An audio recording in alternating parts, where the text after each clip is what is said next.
65 sena ta' ħidma, 65 sena ta' progress u 65 sena ta' rappreżentanza. Għaddew 65 sena mindu twaqqaf il-Moviment Żgħażagħ Partit Nazzjonalista, magħruf ukoll bħala MZPN, moviment li sa mill-1958 ħadem favur iż-żgħażagħ u b'mod speċjali għal ġid ta' pajjiżna fisem il-Partit Nazzjonalista. B'tifkira x-xogħol li sar tul dawn l-aħħar snin, l-MZPN ħasbu li jtellaw attività fid-Dar Ċentrali tal-Partit Nazzjonalista. Bil-kap tal-Partit Nazzjonalista Bernard Gregg tkellem dwar il-kisbiet li twettqu bi-storja twila minn dawk ta' qabilna li waslet biex Malta tikber għas-suċċess li naraw illum.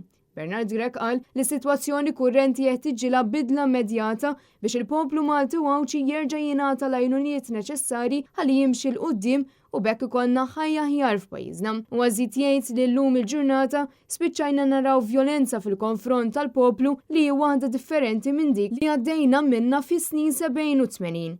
L-ex-deputat nazzjonalista tabib Josie Muscat kien mistieden speċjali matul din l-attività bħala l-ixjeħ President tal-MZPN minn dawk li għadhom fostna. Matul id-diskors tiegħu qal kif ħidmet il-moviment waslet għall-libertà u l-ġustizzja filwaqt li appella biex il-ħidma tibqa' għaddejja. Il-President tal-MZPN Mirjana Kalleja Testaferrata Denoto qalet li ż-żgħażagħ huma l-preżent u l-futur ta' pajjiżna u bekk il-ħidma tal-MZPN se tissokta biex il-messaġġ tal-Partit Nazzjonalista jasal għand iż-żgħażagħ Maltin u Wawċin kollha. Id-deputat nazzjonalista Bernice Bonello tkellmet dwar l-importanza taż-żgħażagħ fis-soċjetà Maltija filwaqt li appellat biex kull persuna taħdem flimkien favur pajjiż aħjar għal ġenerazzjonijiet futuri. Preżenti għal din l-attività kien hemm diversi deputati nazzjonalisti, kandidati għall-elezzjoni tal-Parlament Ewropew u anke ex membri tal-MZPN.